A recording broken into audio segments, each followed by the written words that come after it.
one. I love that. We got to get a picture of this. We're in the final stretch. Guys, this is the last panel, and then we're going to wrap it up and rest up for an incredible evening tonight. This session, this panel, is about recognizing your strengths and hiring for your weaknesses. And I remember on our kind of pre-session that we had, I said, what if you don't have any weaknesses? That was a joke, everyone. What I'm so excited about to talk to you guys about today is thinking through how you've built your teams, how you complement your skill sets, and how you think about what it takes to build a high-performing team to grow your business. So, just to get started, I'd love each of you guys just to give me that quick elevator pitch, who you are, what you do, how long you've had your business. Jeffrey, start. Thanks. Jeffrey Selden with Marcia Selden Catering.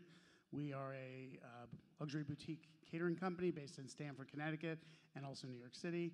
That business started 50 years ago with my mother, Marcia, and my sister and Robin and I now run the business, even though my mother's in her 80s and is there every day. And this is a little bit of a throwback because I worked in this hotel, in this ballroom, back in the early 90s.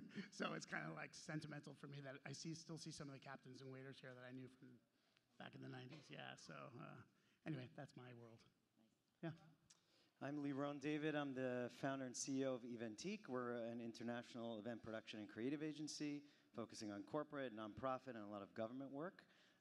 I'm also the co-founder of Liron, New York, where those of you who took part in the party last night, thank you all for coming, and thank you, PartySlate, for partnering together with us and always looking to bring magic to events. I'm Jordan Kahn from Jordan Kahn Music Company. Thank you so much. I started performing at my friend's bar mitzvahs when I was 12 and started my company about 10 years ago. So. And we focus on entertainment and music entertainment, headliners, immersive entertainment, and looking forward to partying with you all tonight at the PartySlate event. Big night for Jordan. Hi, I'm Jes Gordon of Jes Gordon properFUN, owner, creative director, partner with Joe Wicks.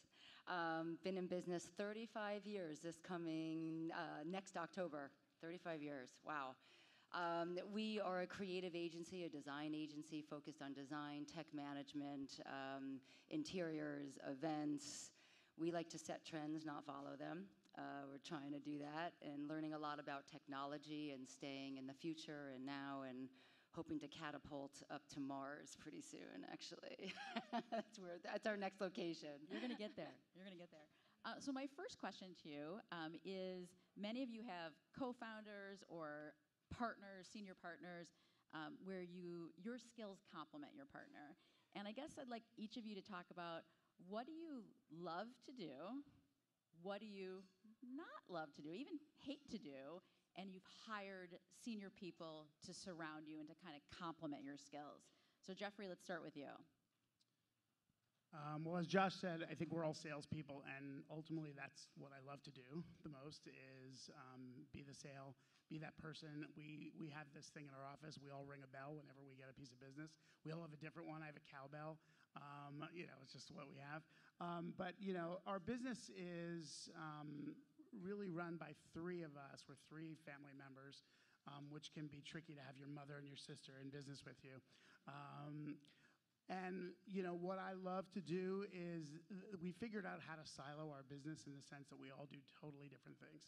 So I think that was sort of a realization that we came to, that we just have different strengths, we have different things, we have different staff members that come to us for different issues and concerns or needs that they have, and we've recognized how to stay in our lane and how to really manage that side of what we do. And if somebody comes to me, and my sister runs the culinary side of things, if the chefs start coming to me to say, I don't know how to make this, and I have an issue, I don't like the way pastry did that, I just say, you know what, you really should speak to Robin about this. And we try to really focus on what we're really best at. So, staying in our lane, being focused on that, I think is kind of what makes best sense. My mother, having started the business, and she reminds us every day that she's still the name on the door. We sort of, anything goes with her. So kind of like Jen Gould, who had her mother in business, we kind of grew up together in the same world. Your mom I'm retired. My mom is never going to retire. So, Liron, tell us about your business. So I have two number twos. I have the production side of my brain that I have somebody who's been with me for 16 years. And then I have the creative side of my brain, who's my other number two, who's been with me for almost 8 years. And I rely on the two of them because I live outside the box. I don't know what the inside of the box looks like anymore. And I've always been a survivor mentality, right? So having two people, at least for me, that can understand and can elevate what's coming out of my mind, but also bring it to reality and dive into the ditches together with me on those areas is more than I could possibly do by myself, right? So figuring out what you need as that number two, and then how can you grow it without pushing them out of their comfort zone, right? Don't promote them out of place to a place where now they're not going to succeed, right? Find their passion and their strength. So for me, that's been the baseline. I love it. And Jordan, I'd love for you to tell your amazing kind of story about your kind of creative, I wouldn't say creative partner, business partner, Chris, who's kind of behind the scenes, whereas you are in the front and on stage. We're very, very opposite. I sometimes like to say that he's the Spock to my Captain Kirk in a way. I'm the expander. He's the contractor. He's, growing up, he was in the business in Canada. He managed and produced Nelly Furtado and broke her into the scene, was her audio engineer on the road. And so we kind of met because I heard him running sound one day, and it was amazing. So we started as band leader and sound engineer. He's responsible for making us sound good, and eventually grew into a friendship. And as that friendship developed and the business started to grow, I knew quickly how much I needed someone who was the opposite of me. And so he's very much that person. If you ever saw his closet, it's the same clothes. It's like the Steve Jobs closet, like the same turtleneck and black suit every day. He's in the office at 7 a.m. every day. And so, while we're here having a great time and celebrating, he's in the office making sure, we have 30 bands out every weekend and making sure that all the decisions are made correctly and that the quality control is where it needs to be. And so I always recommend to people who are scaling their business, you have to find someone who's the opposite of you in order to do that, so they can make the decisions that you're not the greatest with, and then you can focus on what you're great at. I looked over at my team when you said the opposite because I couldn't do this without this group here. And, finding someone that you trust, you like to work with, and you complement each other. Sometimes you can even laugh at each other's, weaknesses or strengths too. Totally. Is so important. That's what life's all about. You have to laugh at your weaknesses. You gotta laugh. And then improve them. Improve, exactly. Jess, talk about your amazing relationship with Joe. Joe, give a little wave over there.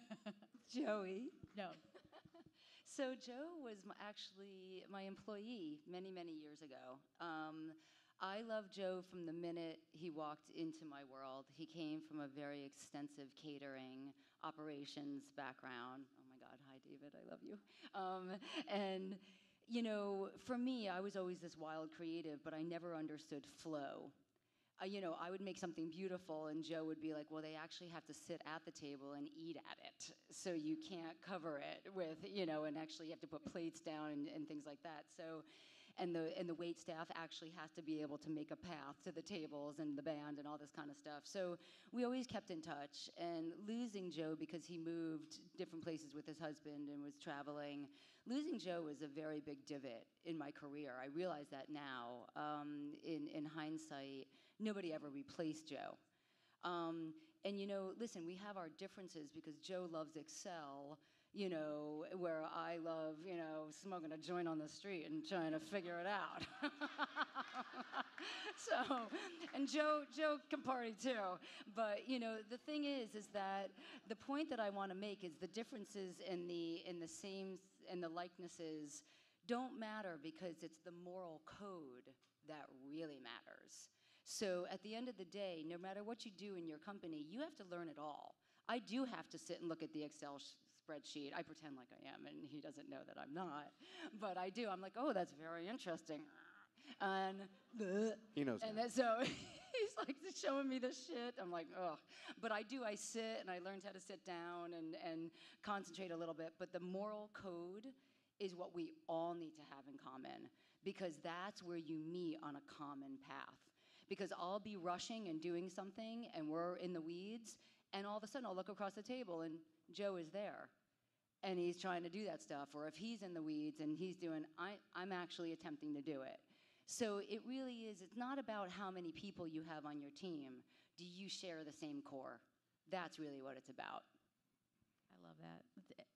You guys, I'm like a little emotional because you guys all inspire me so much. I really love each of you. Well, you inspire us, Julie. You're Thank pretty you. kick-ass, kid. Thank you. You are. So this is a question for all of you, and my team will be laughing and maybe crying too, but how do you let go? Especially the marketing and events team.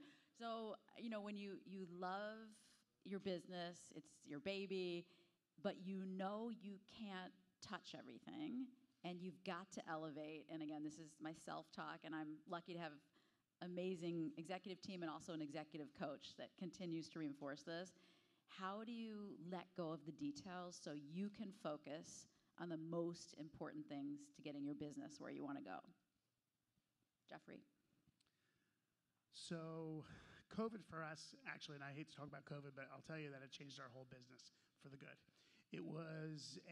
We never shut down. We stayed open every day. We never lost an employee.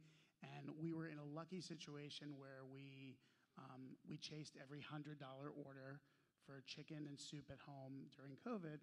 And we reinvented our whole world because all of a sudden we realized we had to do so much more with so much less and get through. We subsequently kind of determined that our business was revolving around the fact that as a salesperson, I was still our biggest salesperson because I was a Selden, and all the big planners that I love to work with, and I don't apologize for this, but a lot of them, they were like, oh, I only want to work with you because I know you and we have history. And so we reinvented our whole world. And from a workflow perspective, similar to what you have, Jess, and finding, your partner in crime, we did the same thing. And I took my director of sales, I took my executive chef, we took our director of operations, and we created a leadership development team. And they were now equal partners in my business. Not a financial partner, but they now have the authority to run my business if I'm not there. It had given me, in terms of letting go and stepping back, it enables me to still be involved with everything I want to be involved with, but they actually can run the business wholeheartedly. If I am not there, if I decide to take a month off in the summer and go on vacation with my family, I do it. And we took the leap of doing that and giving them that kind of elevated position, both in title, both in financial ability for them to earn so much more, and now they're a stakeholder. They're a stakeholder. I have a little bit of a golden handcuff on them in many ways too, because I've given them the right to almost be part of a partnership with us in our business, and it's enabled me to step back, and still do what I love to do, and still deal with all of my favorite people that I love to deal with first, but also say, when I don't want to deal with a certain client, I can hand it off. Great. Liron? I don't think we're ever going to really be able to let go, but I think there's some parameters around that, right? So for me, in the last 2 years, we've tripled in size, right? And for me, that was not an easy thing to overcome, right? It's a challenge with any type of growth, but in any way. And I think for me, I first had to answer a couple questions. What were the things that I believe that only I can do, right? And if there were things that I was doing that other people can do, and they're better or smarter or do it in different ways than I can and achieve a better result, well, why am I doing it, right? So what are the things that I can do? The second thing that I did was I started asking more questions. I used to be the one that everybody would come the answer to, right? Liron, what do we want to do with this? What do you want to do? Okay, there, go, right? This is the answer. How am I ever going to feel comfortable if I don't know what other people would do if I wasn't there, right? So it's different when you have a long relationship with someone who's been together with you for 10 plus years. You can look across the room and just with the eye contact, you know exactly what each other's thinking. But when you're scaling and you're building, that's not as easy, right? So asking lots of questions and seeing what they would do, and if I see that they're in the right direction, whether they're right or wrong, it doesn't matter, but they're coming to me with something. They're coming to me with what their approach is, and that builds trust along with a relationship together with them. And I think those two things really lead to what the result is going to be. But stay in touch and like don't just disappear off the radar. Yeah. Love it. Jordan? I would say you need to set boundaries and clear expectations for the people that you do hire.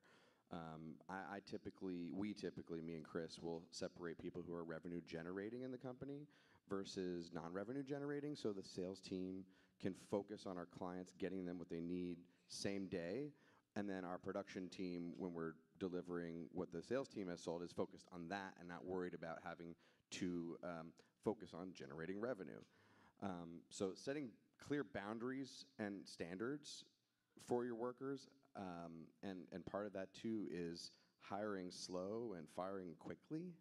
If you've identified someone who's going to create weakness in your organization or who is not meeting the standards or crossing boundaries, you have to let them go, because that will spread in your organization as you grow and you have let go of certain things, and your company is bigger than you. It's bigger than, than everything, and so you have to focus on that. And my business partner also has this quote up on his wall, and you can ask some of our team members who come into his office to talk about things. It's a Warren Buffett quote. It's a really good one, and it says, "If you lose money for the business, I will be understanding. But if you lose a shred of reputation for the business, I will be ruthless." It's a Warren Buffett quote. It's like blown up on his wall, and it's actually a big weight as he's balancing what decisions to make if someone makes a mistake, how to handle it. Is this affecting just money, or is it the reputation? Because that reputation is everything. Great. Thank you, Jordan. Jess? I think for me, the art of letting go is actually the core of that is education. Not only educating ourselves, but educating the next generation of this industry. I love, Vicki, what you're doing with Amanda, because the more knowledge we have, the more we understand how things work, and the more we can let go. So often in our company, we'll have people that have nothing to do with delivery, but we'll send them on a delivery just so they can see what it is to sit in a loading dock. We will go in when the band is setting up so they can see that it takes 4 hours to wire up microphones and do a sound check. It's education. It's us all switching hats and wearing different hats, so all the moving parts, it's like an engine on a watch. We all have to work together. So if we all understand how we work together, we can let go, and we can sleep a little bit better at night. A lot of the times we educate our clients. I take them to the flower market. I'm like, "Girl, I know you want peonies, but these motherfuckers don't grow in this season." I'm like, "I don't know what to tell you." And I can bring you down 28th Street, and we can go to LA, and we can go wherever, and they don't grow there either. But it's the education. If they're not listening to you, they're going to listen. I'm sorry, Julie. The first time I saw Jess speak at Engage, she was like dropping the F-bomb here, and I'm like, I'm intimidated by this woman. She's amazing. I never say it in anger. I say it in love.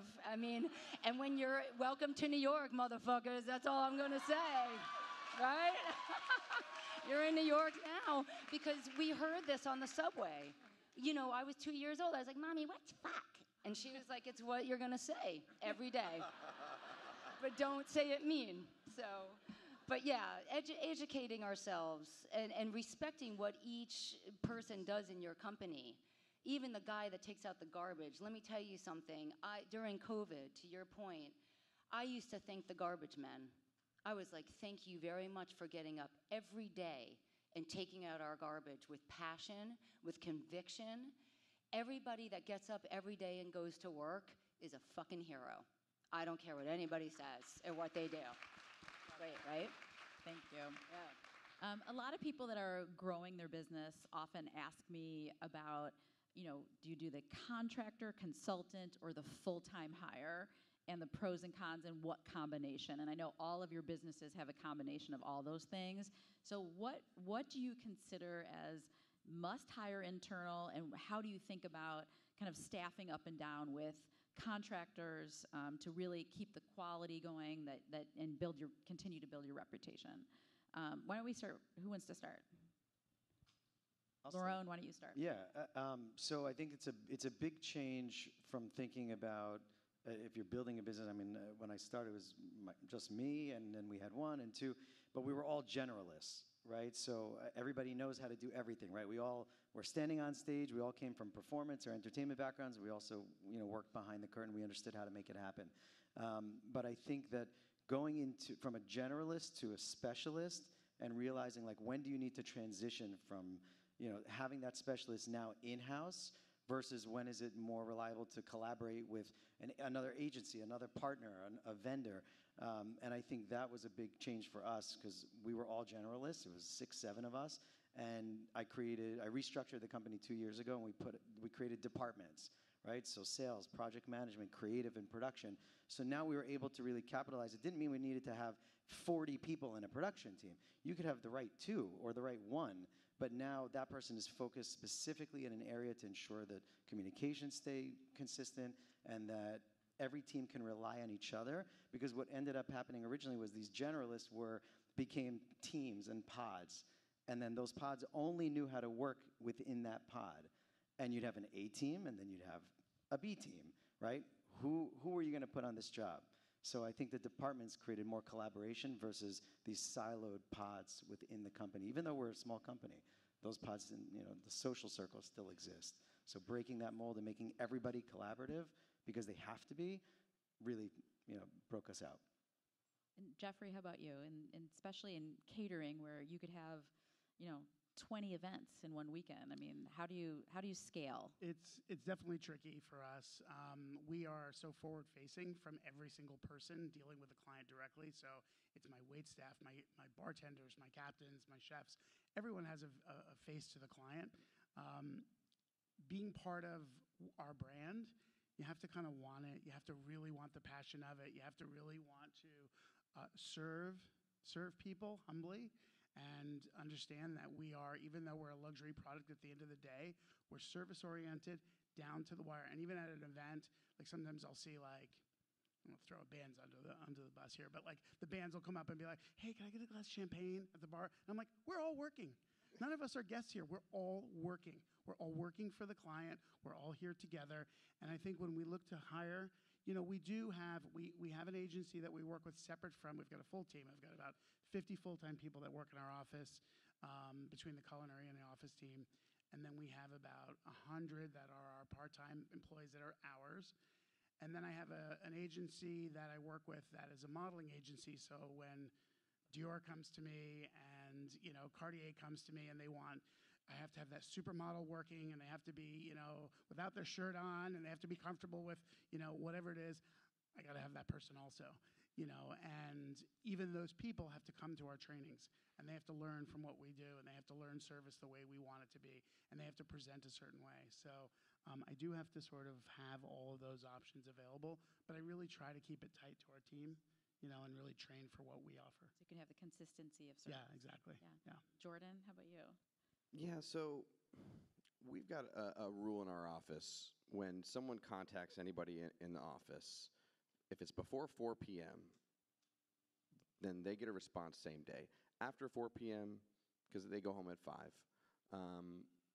they can get to the next in the morning before noon. They have to, but it's same day service. And so when you found the right person, when you say, how was your night? How was your day? How was your week? And if you really listen, they're not going to tell you, oh my God, I'm overworked. They're going to say, I was working till midnight, responding to everyone that reached out to me today. And so, you really got to listen to your people in that regard. 'Cause that's when they're going to tear their hair out trying to, make you happy. They want to do a good job.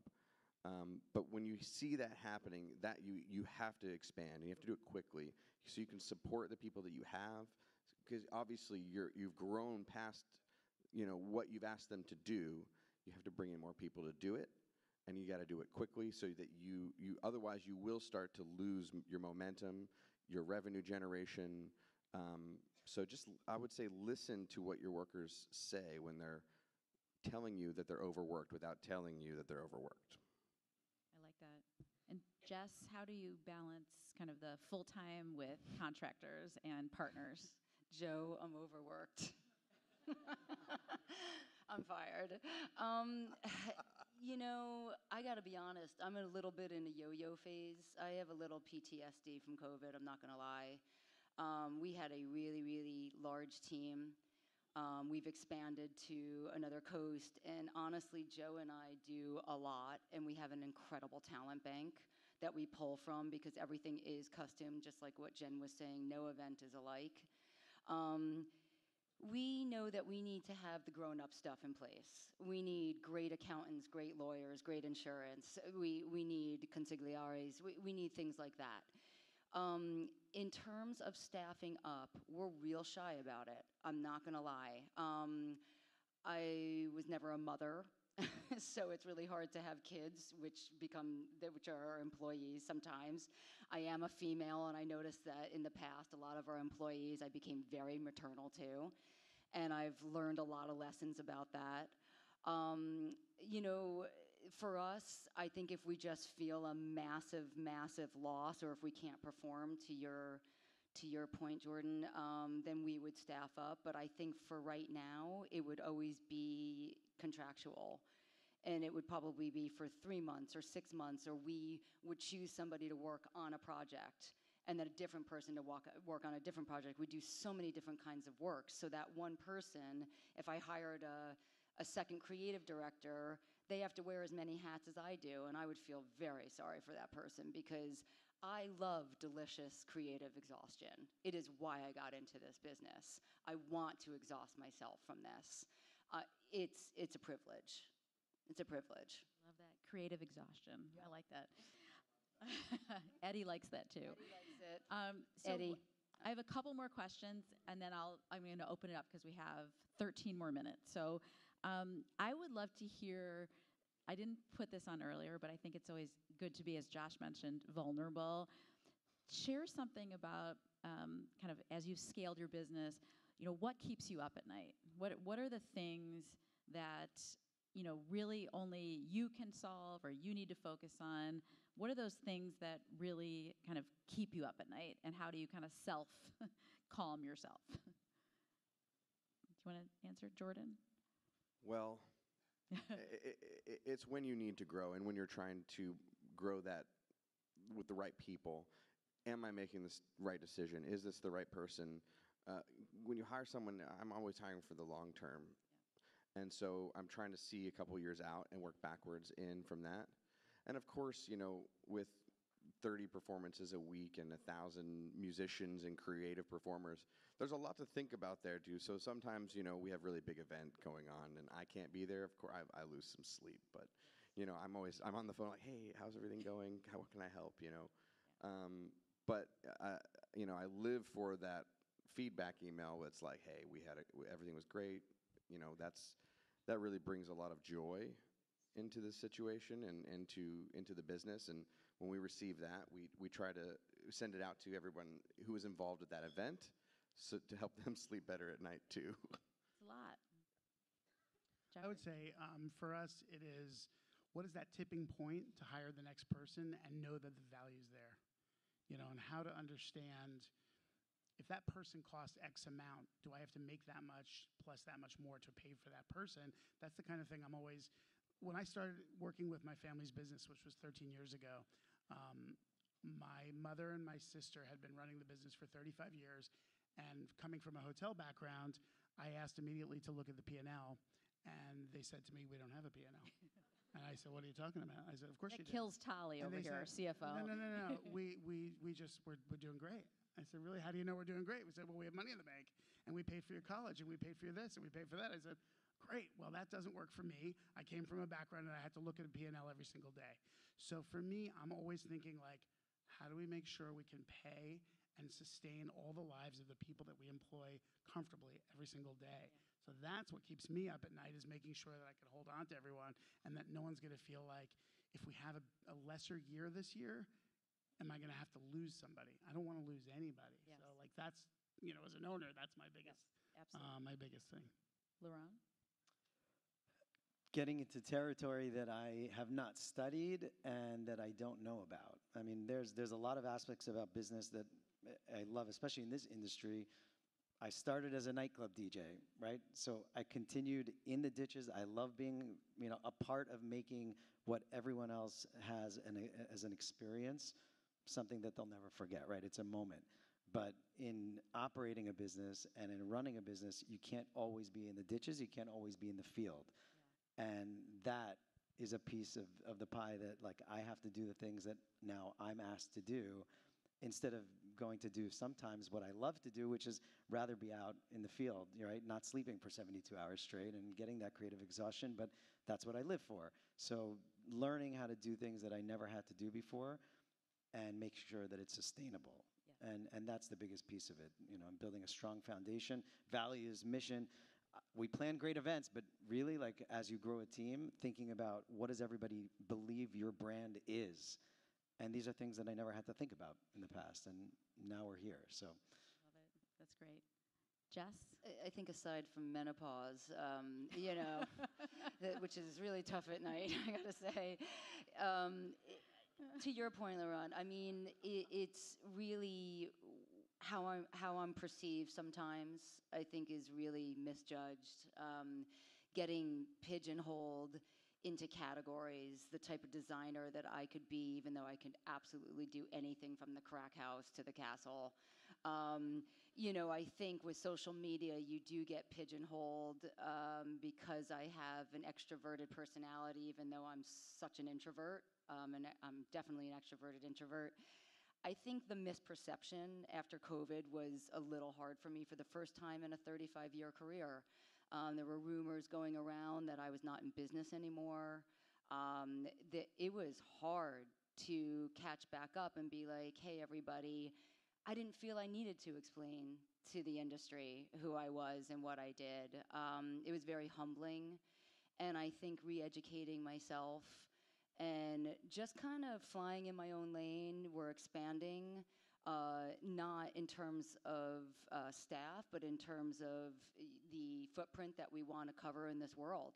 We do not only want to be a New York-based company. We're, on the other coast in Europe now. And it's, in a way, COVID was such a beautiful thing to reinvent yourself. It's a second chance. And I started this company when I was 18 years old. I didn't know what the fuck I was doing. And now I'm doing it again with knowledge and education and a partner. How lucky, I'm the luckiest girl in the world. I really am. So it's great. Thank you. I love that. Thank you. I'm poor, though. So we have 7 minutes left, and so I would love to open it up if there's 2 or 3 questions. Does anyone have any questions for the panel about hiring, expanding your team, scaling, anything? Yes. No, I'm coming with the microphone. Oprah with the mic. Hi, I'm Brittany. I'm from Florida, for all my Florida people out there. So I specialize in South Asian weddings. I have for over a decade now. And what was really interesting is when I first started the business model, I sort of like had team 1 go to one weekend and team 2 go to another, because there really wasn't a lot in our in the area of Florida that I was in terms of support, to be honest. So it worked really well, but I started to kind of feel disconnected from my clients because I wasn't able to be at every single event. And so really what happened was I hired 2 amazing girls. They support me with all events, and we increased our pricing, and then now we kind of only take on a certain amount of clients a year. Oh, excuse me, I hate public speaking. You're doing great. Thank you. Thanks. I'm more of a one-on-one. So I guess my question for you all is, are you at every single job? Because, for me, I I love being on site for the projects and I love being there, but then there was like, because I wasn't there, back to like what you were saying earlier about rumors, it was sort of like, oh, I had sold my company. And I'm like, well, I'm here. Like, you know, but it just kind of got really odd. So I'm just curious, because that's been a new model for us the past 3 years, and it's worked really well. But just curious how you guys scale it. Are you Jess, at every do you wanna single take that one? project? Yeah, you know, first of all, there's more ways than one in being present at a job. It doesn't have to be your physicality at all times. If you are in communication with that client a lot and you are thinking about them, you know, often I'll walk down the street and I'll see something in like a beautiful window and I'll just text the person and be like, thinking of you. This reminded me of you. When they know that you are thinking of them, you might not have to physically be there. Also, writing to them the morning of and being like, hey, just so you know, I dropped into the site earlier. I'm going to miss you today, but I have such and such taking care of you. I saw this, this, and this, and actually get up and do it. Go get up at 5 o'clock in the morning and go look at the site. And, you know, don't lie about it, even though we have a couple times. I'm older than you, but you just go up and you communicate constantly. Be like, you are on my mind. They'll be okay. I think it's exactly what you just said, like touch points. You know, being transparent on the front end about who is going to be the person that they're working with. Get them connected. Stay connected with them, like you're saying. You know, have those meetings with them, but always reinforce the reality. I'm not going to be at your event, but this person who I trust with my business is going to be fantastic for you, and I'm going to be here the whole way. And introduce them way beforehand. In the beginning. Yes, like let them know that Kelly or whatever, introduce them way before the event so they're familiar with who they are. It's not a stranger.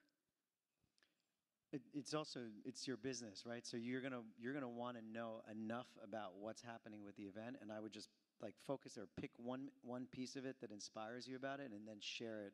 Whether it's you join the team on a call or a site spec, or you're there at the load-in, or whenever that is, but find one thing that you were inspired by, that your team is working on, and like stick to that, because that will keep you engaged with your team, but also with the client.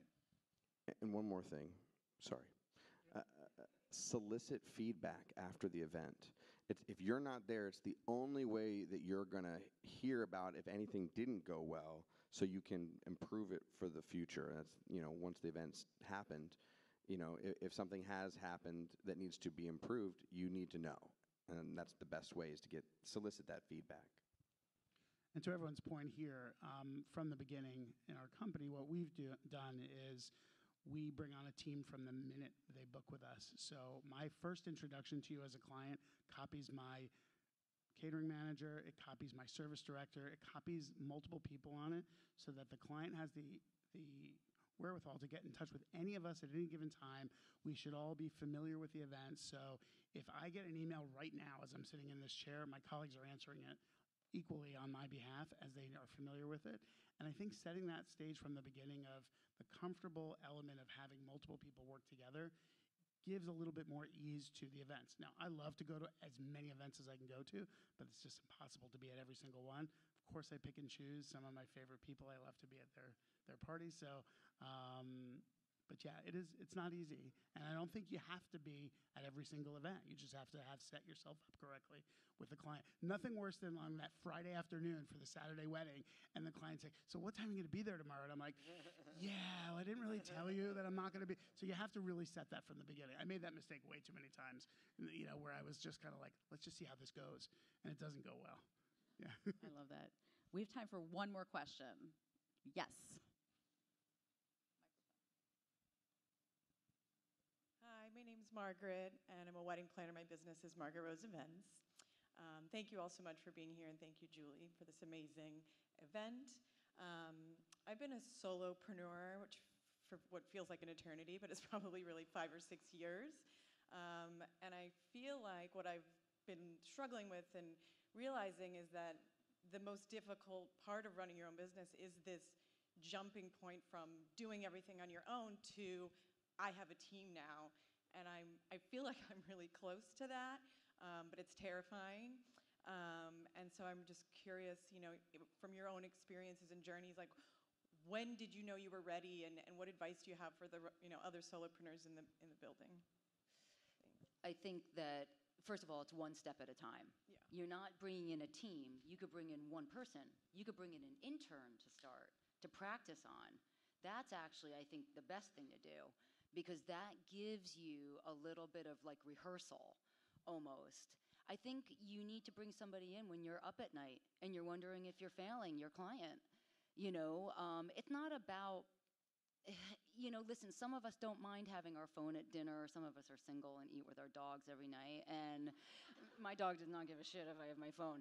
But, I think you just really do want to do things in little baby steps. So if you are up at night and you're like, I'm not giving them the best experience I could, I do need a little support. Doesn't have to be full time. I got news for you. Having employees is the hardest part of what we do. It kills me. Oh my God, the insurance, the responsibility, the devastation when they disappoint you, when they leave you, it's devastating. So take it very slowly. And nowadays there's virtual assistants, there's interns, there's so many opportunities. So I would just take baby steps. That's my thing, but these guys might know a lot more. And listen to the marketplace. Listen to your customers. If they're asking for something that you would be able to normally do, but you can't because you're already committed, that you have two choices: sink or swim. You can go for it and expand, or let someone, like Josh was saying, someone's going to do that event. It's going to happen with or without you most of the time. And so, and then from there, it's working on your business and not in it. So you have to be, working on it, and don't get stuck in the mouse wheel of the day-to-day. You bring in someone to help you do that. I think for the first hire, the contract to permanent role is the least risky. But I think you want to give that person hope that there's going to be a full-time role if you come on as a contractor. In the sense, it's kind of try before you buy. But I do think you have to make that commitment that you want to grow your business, and this is the path. It isn't for everyone. It isn't. As painful as it can be, it's also incredibly rewarding to have a team that you see grow and that are smarter than you and doing great things. It's very, very rewarding, but it isn't for everyone. And I think that's what you have to make that decision. And once you make that decision, write it down, put a plan together, and then you'll feel more confident with it. So anyone else want to add? I would just add one thing. We hire people based off of passion. They do not have to have a catering background to come work with us. We can train them. We can give them sort of our style. But with regards to that, my mother has always pushed us to almost live beyond our means, to the point of like, just hire. She's like, just hire them. Just hire them. Just give them, what do they want? Well, they want this. Well, just give it to them. So she's always like that mindset of like, again, this goes back to no financial model here, just like, hire away. And, I've sort of taken on that approach. Like if I think they're going to be great for our business, I just take the leap and we just, we work it out. It just sort of works out. I don't know. I always felt like, people above are looking over us caterers. I don't know. Look at the P&L. Yeah, exactly. And the P&L works out. So I don't know. Sometimes you just have to live a little bit uncomfortably. Yes. Go ahead. No, you can. I was just going to say, define what the role is, what it is that you're hiring for, right? Is it just because you're really busy right now and overwhelmed and it seems like someone else is going to help you? A contractor, a freelancer, those positions are great, right? But if it's going to be something that you see consistently happening over and over again, you're back in that hamster wheel, right? It's never ending. And so what are the things that only you can do? And what really is this job role? And then try to find somebody who can decide also, is it someone you want to grow up, right? And you want to groom them to be exactly to think and act, on behalf of your company to your clients the way you perceive it, or is it somebody that you just need to bring in experience because you don't have the time to train, right? So that's another big question. A great question. Many, many people have asked me that, so I'm really glad you asked that question. Thank you. We are out of time. I want to thank this incredible panel. You've built amazing businesses, and you inspire me. Thank you so much. Thank you. Love you guys.